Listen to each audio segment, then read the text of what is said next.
দূরত্ব কেন তৈরি হচ্ছে বাংলাদেশের জনমনে এখন সেটাই প্রশ্ন। মূলত এনসিপি কি না বুঝে এই দূরত্ব তৈরি করছেন, না বুঝে শুনেই এই দূরত্ব তৈরি করছেন বিশেষ একটি মাস্টার প্ল্যানের অংশ হিসেবে? আপনারা জানেন নিশ্চয়ই যে বাংলাদেশের 5ই আগস্ট সংগঠিত হওয়ার আগে শেখ হাসিনা প্রতিদিন যে শব্দচয়ন করতেন তার মধ্যে একটি উল্লেখযোগ্য গালি ছিল রাজাকার। এবং রাজাকার না বলে তিনি সকালবেলার ব্রেকফাস্ট করতেন না, রাজাকার না বলে তিনি ইফতারিও করতেন না, কিংবা দুপুরের লাঞ্চ ডিনার কোনো কিছুই তিনি করতেন না।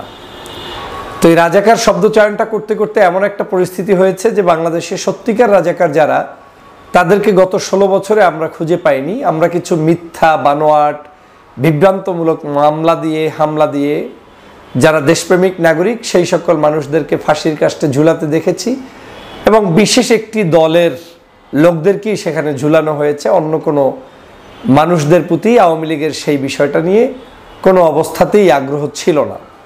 কারণ যখনই তারা রাজাকারের তালিকা করতে যায় তখন তালিকায় বের হয়ে আসে আওয়ামী লীগের নাম, এবং আওয়ামী লীগের মন্ত্রী বলেছিলেন যে আমরা রাজাকারের তালিকা প্রকাশ করব কিভাবে, যখনই তালিকা করতে যাই আমাদের কাছের ব্যক্তিদের নাম চলে আসে। যাই হোক, সে ভিন্ন আলোচনা। যে আলোচনায় আসতে চাই যে এনসিপি হঠাৎ করে কেন এই আবার সেই পুরাতন পচা যে শব্দচয়নগুলো আওয়ামী লীগ করে আওয়ামী লীগ নিজেকে ধ্বংস করে গিয়েছে সেই শব্দচয়নের পিছনে মাঠে নেমেছেন। আপনারা মূলত জানেন যে বিভিন্ন গোয়েন্দা সংস্থার কাজ, বিশেষ করে বিদেশি গোয়েন্দা সংস্থা, ভারতের গোয়েন্দা সংস্থা, এদের কাজ হচ্ছে মাল্টিটাস্ক। এরা একদিকে বসে থাকবে না। একদিকে ইমাম তৈরি করবে, মুয়াজ্জিন তৈরি করবে, ওয়াইজিন তৈরি করবে। ওই ইমাম মুয়াজ্জিনকে দিয়ে ইমাম নিজেও জানবে না যে সে কি বলছে, মুয়াজ্জিন নিজেও জানবে না যে কোন টাইমে ভুলে আজান দিয়ে বসছে, ওয়াইজিন নিজেও জানবে না যে কি ওয়াজটা আসলে করে বসেছে। কিন্তু তার পিছনে এমন কিছু ইনফ্লুয়েন্স কাজ করে তৈরি করা হবে যে সময় মতো একটা ত্রুটি তার মুখ থেকে বের করা হবে। ওই ত্রুটিটা দিয়েই মূলত একটা সমাজের, রাষ্ট্রের একটা সৌন্দর্যতা নষ্ট করে দেওয়া হবে। ঠিক তেমনিভাবে এনসিপি যে সব কিছু পরিকল্পিতভাবে করছে, জেনে শুনে করছে, তাদের নেতারা বুঝে শুনে করছে, তাও যেমন সত্য নয়, আবার কিছু লোকের এজেন্ডাই এইটা সেটার হিসেবেও তিনি করছেন, তাও সত্য। মানে এই দুটোই বাস্তব, যে কেউ জেনে করছেন, কেউ না জেনে করছেন। তো হঠাৎ করে জামাত নিয়ে যত না সমস্যা, তার চেয়ে বড় সমস্যা জামাতকে পারলে আবার যুদ্ধাপরাধী বানিয়ে দাও, মুক্তিযুদ্ধের বিরোধিতার শক্তিকারী একটি সংগঠন বানিয়ে দাও, এবং যেটা আওয়ামী লীগের হাসিনার ন্যারেটিভ তৈরি হওয়া সেটাকে জায়েজ করার জন্য মাঠে ময়দানে নামিয়ে দাও। তার মানে হাসিনা যে কাজগুলো করে গিয়েছেন, অপকর্মগুলো করে গিয়ে জনগণের কাছ থেকে ধিক্কৃত হয়েছেন, আবার এমন কিছু লোক তৈরি করো যারা এই বয়ানগুলো নতুন করে দিতে গিয়ে তখন ওই হাসিনার সেই অপকর্মগুলো আর অপকর্ম থাকবে না। তখন আপনার হৃদয়ে আরাম লাগা শুরু করবে যে ভালোই তো যাদের বিরুদ্ধে মিছিল করছি রাজাকার বলে, সে রাজাকারদের ফাঁসি হয়েছে, আমার সমস্যা কি? এই ফিলিংসটা এখন নতুন তৈরি করার জন্য ওই গোয়েন্দা সংস্থা ইতিমধ্যেই নেমে পড়েছেন, যার কিঞ্চিত এনসিপির কিছু নেতাদের বক্তব্যে আপনারা হয়তো পেয়েছেন। কিন্তু এনসিপি সবাই খারাপ নয়, কিংবা সবাইকে এই মাঠে নামানো হয় নাই। এনসিপির ভিতরে বহু দেশপ্রেমিক নাগরিক যারা দেশকে ভালো করতে চায়, দেশের জন্য লড়াই করতে চায়, এখনো করে যাচ্ছে। আমি তাদেরকে স্যালুট জানাই, কোনো সন্দেহ নেই। কিন্তু কিছু কিছু ব্যক্তিকে ইতিমধ্যেই এই কাজটি নিয়ে নামানো হয়েছে। আপনারা 5ই আগস্টের পরে একটু সূক্ষ্মভাবে খেয়াল করে দেখবেন যে বিএনপির কোনো নেতার পক্ষ থেকে কি এই ধরনের যুদ্ধাপরাধী ট্যাগ লাগিয়ে বক্তব্য দেয়া, শেখ হাসিনা যে ভাষায় গালি দিতেন সেটা বলা দরকার খুব বেশি জরুরি ছিল? নিশ্চয়ই না। তাহলে কারা দিচ্ছে, কেন দিচ্ছে, কোন বর্ডারের কাছে অবস্থানকারী বিএনপি নেতা এই বক্তব্য দিচ্ছে, ভারত থেকে কত দূরের লোকটা অবস্থান করছে সেখান থেকে দিচ্ছে, সেটার বিশ্লেষণ করলেই পারবেন। এই যে চাঁপাইনবাবগঞ্জের এমপি, সাবেক এমপি ছিলেন 2018 সালেও যখন বিএনপির অন্য কেউ এমপি হতে পারলেন না, তখন সেখান থেকে কিন্তু যারা এমপি হয়েছেন, সেই হারুন, তিনি কিন্তু শপথ নিয়েছিলেন এবং সংসদে ছিলেন। সেই হারুন সাহেবরাই 5ই আগস্টের পরে বলছেন ওই আওয়ামী লীগের ভাষায় যে আওয়ামী লীগ একটি কাজ ভালো করেছে, সেটা হচ্ছে এই দেশে যুদ্ধাপরাধীদের বিচার শেখ হাসিনা যেটা চালু করেছে, ওই বিচার আমাদেরকেও চলমান রাখতে হবে। জামাতকে এবং এই দলের বা আরো যারা আছে তাদেরকে কটূক্তি করতে গিয়ে এই কথা বলছে। তার মানে শেখ হাসিনার তৈরিকৃত জিনিসটা জারি রাখার জন্য ভারত কিন্তু বসে নেই, তারা কিন্তু কাজ করছে। আপনি শেখ হাসিনা চলে গিয়েছে তাই বলে যে এই ন্যারেটিভ বন্ধ হয়ে যাবে এমনটা না, নতুন ন্যারেটিভ আবার এই শেখ হাসিনার আদলেই অন্য মাধ্যমে তৈরি করানো হবে। ঠিক একই উপায় এখন বিএনপিকে কলঙ্কিত করে লাভ নাই। বিএনপি বিশাল একটি দল, একজন ব্যক্তি বলেছে তাতে কি হয়? তাহলে এনসিপিকেও এই পথে নামাও, এনসিপিকেও এই তথ্যটা ধরিয়ে দাও, এনসিপিকেও তাদের কোনো না কোনো নেতার মাধ্যমে এই সাবজেক্টটা ধরিয়ে দাও, যাতে এই সাবজেক্টটা নিয়ে তখন কি হবে, সামষ্টিকভাবে সমস্ত রাষ্ট্রই তো বলছে এদের বিরোধিতাকারী, বিএনপি বলছে, আওয়ামী লীগ বলছে, এনসিপি বলছে, বাকিটাকে তাহলে এই আসলেই এই দলটি খারাপ, এই নেতারা খারাপ। এই যে একটা মাস্টার প্ল্যান নিয়ে বাংলাদেশে নেমেছে, আর কিছু অবুঝ শিশু যারা বাংলাদেশের সম্পর্কে, বাংলাদেশের মূল ক্ষতির জায়গাটাকে নিরূপণ করতে পারে না, তারা এগুলো আবার তালি দিচ্ছে, মজা নিচ্ছে, আনন্দ পাচ্ছে। এবং কিছু শুভাকাঙ্ক্ষীও আছে যারা এটাকে বলার চেষ্টা করে, হ্যাঁ এটা স্বীকার করলেই তো হয়, এটা বললেই তো হয়। আরে একটা অন্যায়ভাবে আমার উপরে চাপিয়ে দিয়ে তুমি বলছো আমি অপরাধী। যুদ্ধকালীন সময়ে একজন ব্যক্তি যুদ্ধের পক্ষে থাকা বিপক্ষে থাকা অপরাধের কিছু নয়। পক্ষের ব্যক্তিও রাষ্ট্রের কল্যাণই পক্ষে থাকে, বিপক্ষের ব্যক্তিকেও তিনি একটি মানে দেশের স্বার্থেই তিনি বিপক্ষে থাকে। আজকে যেমন চিটাগাংয়ের অনেকে স্বাধীনতা চায়, তারা স্বাধীনতা চায়, আমার কাছে কিন্তু তিনি স্বাধীনতার চাওয়া মানে দেশদ্রোহী। এটা যখন স্বাধীন হয়ে যাবে, যারা তখন স্বাধীনতার পক্ষে থাকবে তারা কিন্তু আপনার ওই বিপক্ষের শক্তিকে দেশদ্রোহী বলে গালি দিবে। কিন্তু দুই পক্ষই কিন্তু স্বাধীনতা রক্ষা এবং নতুন স্বাধীনতা পাওয়ার জন্যই আন্দোলন করেছে। আমি এই লম্বা আলোচনায় যেতে চাই না, আমি সংক্ষেপে যেটা বলতে চাই, মানবতা বিরোধী কোনো অপরাধ তৎকালীন সময়ে যাদেরকে এখন বলা হয় একজনেও করে নাই, সেই লোকগুলোকে স্বীকার করতে হবে যে তারা মানবতা বিরোধী অপরাধ করেছে, তারা ওই সময় এটা ভুল করেছে, এই করেছে, সেই করেছে। আমার জানা মতে অধ্যাপক গোলাম আজম সাহেব সহ সিংহভাগ নেতারা বহুবার স্বীকার করে বক্তব্য দিয়েছেন, ব্যাখ্যা দিয়েছেন কেন তারা তৎকালীন সময়ে পাকিস্তানের বিভক্তিটাকে মানে ভিন্ন আঙ্গিকে দেখার চেষ্টা করেছে এবং তারা কেন ভয় পেয়েছে, তা আজ 53 বছর পরে পূর্ণ হতে চলেছে। ভারত যে গত 16 বছর পর্যন্ত জুলুম নিপীড়ন চালিয়েছে বাংলাদেশের উপরে, পাকিস্তানও এতটা নিপীড়ন চালাতে কোনোদিন পারে নাই। কারণ তৎকালীন সময়ের আমার আয় ব্যয় বাণিজ্য সবকিছুই ছিল সীমিত। এখন এই টেকনোলজির যুগে আমার দেশের সবকিছু কি কেড়ে নিয়েছে পার্শ্ববর্তী দেশ। আমার বাক স্বাধীনতা নাই, নির্বাচন নাই, আমার দেশের অর্থনীতি নাই, বিদেশের লোকেরা এখানে, ওদের দেশের লোকেরা চাকরি করে রেমিটেন্সের সর্বোচ্চ ওর দেশে ইনকাম করছে আমার দেশের টাকায়, অথচ আমার দেশে চাকরি নাই, বাকরি নাই। তো অত শোষণ করেছে সবচেয়ে বেশি। তো ভারত যখন দেখলো যে পাকিস্তান স্বাধীন হয়ে, বাংলাদেশ স্বাধীন হয়ে আসলো পাকিস্তান থেকে, তারপরেও এই দেশের জনগণ পাকিস্তান বিরোধী না, কিন্তু হঠাৎ করে ভারত বিরোধী, এখন এই ভারত বিরোধিতাটাকে নতুন করে আবার পাকিস্তান বিরোধিতা বানিয়ে দাও এবং সেই বানিয়ে দেওয়ার জন্য এই যুবক তরুণদেরকে নামিয়ে দাও, এনসিপিকে নামিয়ে দাও, অন্য যারা আছে তাদেরকে উৎসাহ জুগিয়ে দাও, ওই যে ফজলুর রহমান আছে ওদেরকে নামিয়ে দাও।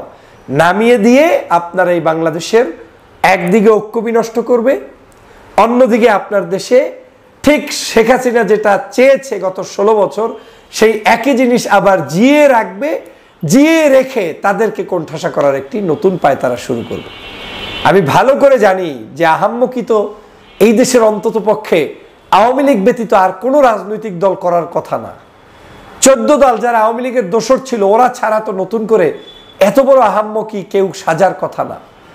যে একটা স্লোগানের উপর ভিত্তি করে 5ই আগস্ট হলো আমার, যে বাংলাদেশটা আমরা আজকে নতুন করে স্বাধীন পেলাম, সেটাই শেখ হাসিনার পরশ্রী কাতরতা, যুদ্ধাপরাধী ইস্যুটাকে নিয়ে মিথ্যা বানোয়াট ছড়ানো, রাজনীতিবিদদেরকে জুলুম করা, অত্যাচার করা, গুম করা, ফাঁসি দেওয়া, এই সব কিছুর সামষ্টিক জায়গা থেকেই আমরা বিজয় পেয়েছি। সেইটাকে কোনো আহাম্মক ছাড়া সেই একই জিনিস আবার টেনে এনে মাঠে ময়দানে বক্তব্য দিয়ে নিজেদের মধ্যে দূরত্ব সৃষ্টি করে না। তাহলে এরা কেন করছে? এই ফান্দে আমরা এখন সবাই পড়ে গিয়েছি। বাংলাদেশের আজকে নতুন করে এই রাজনীতিও যাতে টিকতে না পারে, সেজন্য আপনারাই আপনাদের পায়ে কুড়াল মারার জন্য আপনাদেরকে শত্রু বানিয়ে দেওয়া হয়েছে। জামাতেরও শত্রু বানিয়ে দেওয়া হয়েছে, বিএনপিরও শত্রু বানিয়ে দেওয়া হবে কয়েকদিন পরে সমগ্র দেশবাসীরও। তো তরুণরা যে নতুন করে জাগবেন, নতুন উদ্যমে পথ চলবেন, আপনার পথ চলাটাকেও রুদ্ধ করে দিচ্ছে। একদিকে আপনাকে ব্যবহার করা হচ্ছে, আপনাকে বুঝানো হচ্ছে তোমরাই নেক্সট জেনারেশন, তোমরাই বাংলাদেশ, তোমরাই সবকিছু পাবা, আসলে একটি মূলা ঝুলিয়ে রাখছে। অন্যদিকে আপনি এদের বিরুদ্ধে নামে এদের সাথেও সম্পর্ক নষ্ট করে নতুন যে একটা সম্ভাবনার রাষ্ট্র সেটাও নষ্ট করে ফেললেন। তার মানে বিএনপি, জামাত সহ অন্য যারা আছে সবার মধ্যে একটা কাদা ছড়াছড়ি অবস্থা। আওয়ামী লীগ এখন নকটাকায়, বিদেশ বসে ওরা এখন নকটাকায়, এবং ওরাই আমাদের কয়েকদিন পরে এই আলোচনাগুলো সমালোচনাগুলোকে ওদের পেজে ওরাই প্রমোট করবে ওদের সাথে। তাহলে প্রিয় বন্ধুরা আমার, আমাদের উচিত কি ছিল? জাতীয় ঐক্য। উচিত কি ছিল? আমাদের হাসিনা যা বলতো তার বিরুদ্ধে নতুন ন্যারেটিভ তৈরি করা। সেই ন্যারেটিভটা কি? তুই সাইদিকে মারলি কেন? তুই কাদের মোল্লাকে মারলি কেন? তুই গোলাম আজমকে মারলি কেন? তুই এরকম করে নিজামী সাহেবকে মারলি কেন? তুই এভাবে করে বাংলাদেশের কি বলে দেশপ্রেমিক আল্লামা সাইদিকে হত্যা করলি কেন?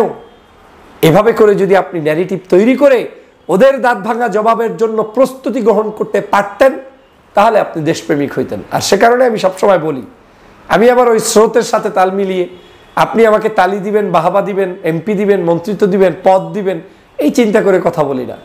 গত 16 বছরও যে ভাষায় কথা বলেছি একই ভাষায় এখনো ব্যবহার করছি। এজন্য আমার আদর্শের চিন্তার পরিবর্তন হয় নাই। কারণ আমি মননে মগজে বিশ্বাস করি আওয়ামী লীগ গত 16 বছর যে অপকর্মগুলো করেছে এটা একটা পরিকল্পনার অংশ হিসেবে করেছে, এটা একটা মাস্টার প্ল্যান অনুযায়ী করেছে। আপনার কি মনে হয় সেনা হত্যা 57 জন, পিলখানার এই হত্যাকাণ্ডটি কোনো পরিকল্পনা ছাড়া হয়েছে? আপনার কি মনে হয় শাহবাগের হত্যা, এই যে 13 সালের নাটক সাজিয়ে আলেমদেরকে মারলেন, এটা কোনো পরিকল্পনা ছাড়া হয়েছে? 5 শাপলা চত্বর পরিকল্পনা ছাড়া হয়েছে? মোদি বিরোধী আন্দোলনের সময় পরিকল্পনা ছাড়া হয়েছে? না, সব মাস্টার প্ল্যানের অংশ। এগুলো করেই মূলত তারা বাংলাদেশের গত 16টি বছর শোষণ নীতি চালিয়েছে। এখন যেহেতু দেশবাসী জেগেছে, আমাদের দেশের মিডিয়া, রাজনীতিবিদ সবার উচিত ছিল আওয়ামী লীগ যা যা করেছে তার বিরুদ্ধে সবাই গিয়ে ঐক্যবদ্ধ হয়ে দাঁড়াও, কিন্তু যার আদর্শ সে প্রচার করো। বিএনপি বিএনপির কাজ করবে, জামাত জামাতের কাজ করবে, এনসিপি এনসিপির কাজ করবে। কিন্তু আজ এনসিপি মনে হয় যেন জামাতের শত্রু, জামাত মনে হয় এনসিপির শত্রু, আবার মনে হয় যেন বিএনপি অমুকের শত্রু, সবাই সবার শত্রু। আর এখন সবাই আওয়ামী লীগের পারপাস সাফ করার জন্য লড়াই শুরু করে দিয়েছি। মনে রাখবেন, এই ধরনের অবস্থান যদি চলতে থাকে তাহলে এই বাঙালির কপালে গুরুচান আছে, এই বাঙালির কপালে মুগুর আছে, এই বাঙালির কপালে যা থাকার দরকার তাই আছে। জাতিসংঘের মহাসচিবকে নিয়ে 1 লক্ষ মানুষের অধিক মানুষকে নিয়ে সেখানে ইফতার করায় এখন মাথা খারাপ হয়ে গিয়েছে আওয়ামী লীগের, মাথা খারাপ হয়ে গিয়েছে শেখ হাসিনার, মাথা খারাপ হয়ে গিয়েছে পার্শ্ববর্তী রাষ্ট্রের ভারতের। তারা বাংলাদেশে এই মুহূর্তে ভেবেও পায়নি যে এরকম করে হঠাৎ করে জাতিসংঘের মহাসচিব এসে রোজা রেখে তারপরে আমাদের এই জনগোষ্ঠীর মানুষের সাথে, বিশেষ করে রোহিঙ্গাদের সাথে তিনি ইফতার করবেন এবং সেখানে তাক লাগানো বক্তব্য দিয়ে ডক্টর মোহাম্মদ ইউনূস রোহিঙ্গাদেরকে স্বপ্ন যোগাবেন, আগামী ঈদে তাদের দেশে প্রত্যাবর্তনের আশা ব্যক্ত করবেন। এটা তারা ভাবতেই পারে নাই। তারা এই রোহিঙ্গাদেরকে যখন আশ্রয় দিয়েছিল তখন তাদের স্বার্থ ছিল যে কোনো মূল্যে তারা শান্তিতে নোবেল বিজয়ী হবেন। কিন্তু আমার কাছে এখন মনে হচ্ছে শান্তির আরেকটা বার্তা মনে হয় ডক্টর মোহাম্মদ ইউনূসই গ্রহণ করতে যাচ্ছেন, এবং অচিরেই অল্প সময়ের মধ্যে তার কাছে আবারও হয়তো নোবেল পুরস্কার চলে আসতে পারে। কারণ ডক্টর মোহাম্মদ ইউনূস প্রমাণ করে দিয়েছেন জনতাই শক্তি এবং জনগণের পাশে তিনি আছেন। বিশ্বের বড় বড় পরাশক্তিগুলো তার সাথে আছে, সেটা আমরা গতকালকের তাদের ইফতার প্রোগ্রামে দেখতে পেলাম। এবং বাংলাদেশের ইতিহাসেও এরকম, আমি বলতে পারি বিশ্বের ইতিহাসে এরকম কোনো উদ্ভস্ত মানুষ যারা বিভিন্ন দেশ থেকে আপনার অন্য দেশে গিয়ে অবস্থান করতে বাধ্য হয় যুদ্ধ কিংবা বিধ্বস্ততার কারণে, বিভিন্ন কারণে, সেই সকল মানুষদেরকে এত বড় আয়োজন করে ইফতার করানোর নজির আমার জানা মতে পৃথিবীতে আর কোথাও আছে বলে আমার জানা নেই। কিন্তু ডক্টর মোহাম্মদ ইউনূস সেটাকে এক্সাম্পল হিসেবে তৈরি করে দিয়েছেন। আমি শুরুতেই ইউনূস সাহেবকে ধন্যবাদ জানাই বাংলাদেশ সেনাবাহিনী, নৌবাহিনী, বিমান বাহিনী, পুলিশ বাহিনী র্যাব, মিডিয়ার যারাই আছেন, বিজিবি সহ সবার প্রতি আমি কৃতজ্ঞতা জানাই। শান্তি শৃঙ্খলার সাথে এত সুন্দর মানুষের আয়োজন প্রমাণ করে দিয়েছে যে না, বাংলাদেশের মানুষ সত্যিকারই পারে এবং বাংলাদেশের শাসকরা সত্যিকারই পারে। আপনারা জানেন জাতিসংঘের মহাসচিবের এই আগমনটা, এটা কোনো শর্ট ভিজিট নয়। একাধারে 4 দিন পর্যন্ত তিনি এই দেশে থাকছেন, এই দেশে ঘুরবেন, এই দেশে দেখবেন, এই দেশের মানুষের সাথে কথা বলবেন, রাজনীতিবিদের সাথে কথা বলবেন, রোহিঙ্গাদের সাথে কথা বলছেন। এটা একটা বড় ধরনের ইঙ্গিত বহন করে। ডক্টর মোহাম্মদ ইউনূসকে যে কোনো মূল্যে পতন ঘটাতে চায় বাংলাদেশের কিছু কিছু ষড়যন্ত্রবাদীরা এবং বিদেশে বসে ভারতের সেই সকল ষড়যন্ত্রবাদীরা, যারা বাংলাদেশে ডক্টর মোহাম্মদ ইউনূসকে যে কোনো মূল্যে প্রতিহত করতে চায়। এর অন্যতম কারণ হচ্ছে ডক্টর মোহাম্মদ ইউনূসের ব্যক্তিত্ব। তার ব্যক্তিত্বের কোনো তুলনা নেই, তিনি অদ্বিতীয়। বিশ্বের বিভিন্ন জায়গায় তার নাম শোনার সাথে সাথে যারাই তার ক্ষতি করতে চায় কিংবা বাংলাদেশের ক্ষতি করতে চায়, সাথে সাথে ডক্টর মোহাম্মদ ইউনূসের পিকচারটা তাদের সামনে আসলে তারা হতভম্ব হয়ে যায়, সামনের দিকে আর আগাতে পারে না, তারা ওখানেই স্টপ হয়ে যায়। হাসিনার জন্য সবচেয়ে কষ্টের কারণ হচ্ছে এটাই যে কেন ডক্টর মোহাম্মদ ইউনূস এখনো বাংলাদেশের অন্তর্বর্তীকালীন সরকারের প্রধান, কেন ইউনূস ছাড়া আরেকজন সাধারণ নাগরিক হলো না, অথবা অন্য কোনো বিখ্যাত ব্যক্তি হলো না। কারণ অন্য কোনো ব্যক্তি হলে তার ইমেজ দিয়ে এই বাংলাদেশের বর্তমান ক্রাইসিসে বাংলাদেশকে নিয়ন্ত্রণ করা সম্ভব না, যেটা ডক্টর মোহাম্মদ ইউনূসের পক্ষে সম্ভব। এত 16 বছরের ঝঞ্ঝাল, এত 16 বছরের খারাপ রাজনীতি, এই সব কিছুকেও উপরে তুলে রেখে তারপরে তিনি সম্পূর্ণভাবে দেশকে পরিবর্তনের জন্য কাজ করে যাচ্ছেন, সেটার নাম ডক্টর মোহাম্মদ ইউনূস। আপনি অন্য কারো দ্বারা এটা সম্ভব ছিল না। দেশের সমস্ত নাগরিকদের মধ্যে ঐক্য বিনষ্ট করেছে আওয়ামী লীগ, সেখানে ঐক্যবদ্ধ হওয়ার জন্য হাসিনার পালায়নের পরে ডক্টর মোহাম্মদ ইউনূসই এখন সংগ্রামী ভূমিকা পালন করছে। রাজনৈতিক অস্থিরতার মধ্যে, বিভিন্ন দলের দলাদলির মধ্যে, বিভিন্ন সংঘাত সংঘর্ষের মধ্যে দেশটাকে তিনি পরিচালনা করে যাচ্ছেন।